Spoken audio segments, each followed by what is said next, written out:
Well, hello, I'm Dr. Paul Indman from the American Association of Gynecologic Laparoscopy meeting in Washington, D.C., and I'm very pleased to have Dr. Harry Reich. For those who don't know Dr. Reich, he's an innovator in surgery and gynecology. He's credited with doing the first laparoscopic hysterectomy, get this, in 1989.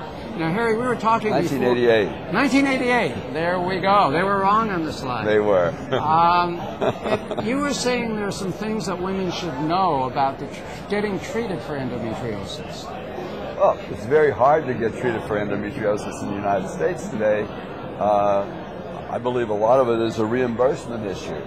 The doctor who is an expert at resecting the endometriosis from the posterior vagina, anterior rectum, gets reimbursed around the same as someone who would do a 10-minute procedure and buzz some of the lesions with a laser.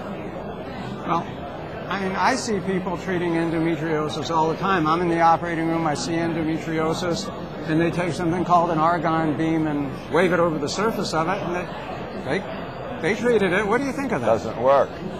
What they do is they just really upset the lesion by making an acute inflammation on top of a chronic inflammation. So actually, those treatments, I think, are terrible. The only treatment I believe that works is excising the endometriosis, which we know from our results, and now there are other results where they show you should be able to get close to a 50% cure rate with radical excision of endometriosis. Incidentally, the cure rates using Lupron approach 0. Now, I was going to ask you because, you know, again, at times and time again, I see women with endometriosis, and they have a laparoscopy, and they're told, well, we'll give you Lupron. You don't think that's a good idea? Like I said, it doesn't work at all.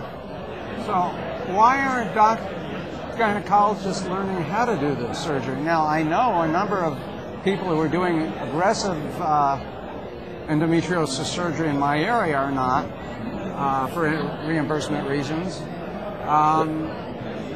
There are very few people doing aggressive excisional treatment for endometriosis in the United States. And if we look at the people who are doing it, they're really the same people who've been doing it for the last 15 years. We are not developing disciples because you get trapped in the OR for 4 to 6 hours with a tough endometriosis case. So nobody wants to do that, and it's hard to be able to practice medicine when the reimbursement is so low for a difficult endometriosis case. Now, I guess when most of my patients look at their insurance forms, they say, well, look, the doctor was paid. And it may be usually it's about 25 cents on the dollar, when overhead's about 50 or 60 cents on the dollar, even more. But they're still paid, and the patient doesn't have to pay anything. So isn't that okay? I don't think it works that way. I mean, if you look at the endometriosis excisers in the United States, most of them do not participate with major insurance plans. They can't afford to. Well, I had to decide to stop operating or drop it or not contract. I mean, it was that simple.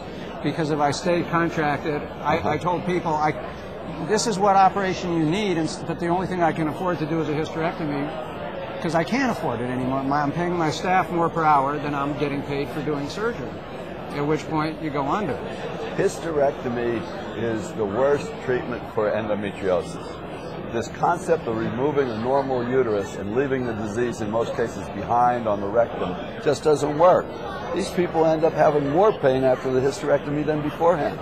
Well, it's been said that endometriosis is the only disease that's treated surgically by taking something else out. In this case, the endometriosis is not going to magically go away if you leave it in just because you take out the uterus, which may be normal. I agree with you. Well, what's a woman going to do? Here she's trapped, okay? She pays a lot of money to the insurance company, more and more, and no one will, at least the people who take her insurance say they know how to do it, and then they coagulate the surface of it with an argon beam and leave the disease behind. I mean, it looks charred, but you haven't treated the disease. I mean, what's someone going to do? They're trapped.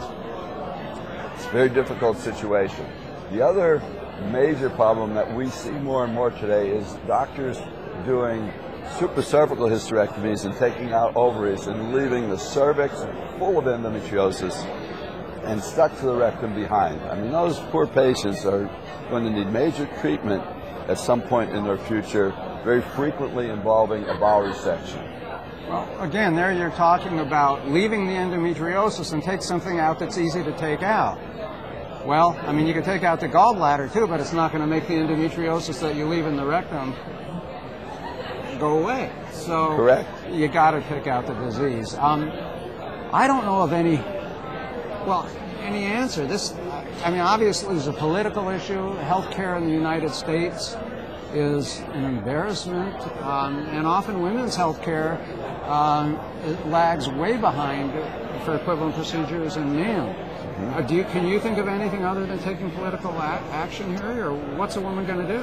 Well, I wish there were some better choices, but unfortunately I would advise women to look for doctors who are experienced in excising endometriosis, and unfortunately that may mean, as we see at a meeting like this, may mean leaving the United States, where many surgeons in other countries now, young surgeons, have developed skills at removing endometriosis. The scary thing with endometriosis for United States doctors is that endometriosis frequently involves the anterior rectum. Most gynecologists in the United States are just medical legally worried about getting anywhere near the rectum. So that disease oftentimes stays. So I think the future with endometriosis surgery, the only way it could progress in the United States is to have teams of general surgeons working with gynecologists and be a little bit more aggressive with the rectum than they have been up to this point. Well, I think the moral is that when in selecting a physician, you need to find a physician comfortable, at least if you're going to be treated surgically, with a physician who's experienced and comfortable in aggressive management of endometriosis surgery. Well, thank you very much, Dr. Harry Reich. Thank you.